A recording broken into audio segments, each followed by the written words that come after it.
ইতিহাসকে আমরা তিন ভাগে ভাগ করি।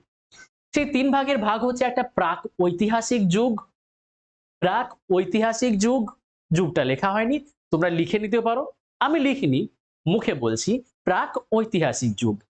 একটা হচ্ছে আদ্য ঐতিহাসিক যুগ আর একটা, আর থার্ড নম্বরটা হচ্ছে ঐতিহাসিক যুগ।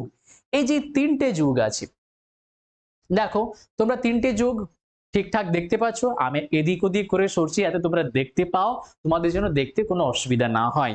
ওকে, দেখো প্রাক ঐতিহাসিক এটা ইংরেজিতে কি বলা হয়, ইংরেজিতে জানা আমাদের জরুরি আছে, বিকজ তোমাদের পরীক্ষাগুলো বাংলা থাকে কিন্তু ইংরেজিতেও থাকে।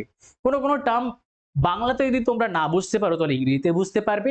আমরা প্রাক ঐতিহাসিক যুগকে ইংরেজিতে বলে থাকি, আচ্ছা কালারটা চেঞ্জ করে নিই,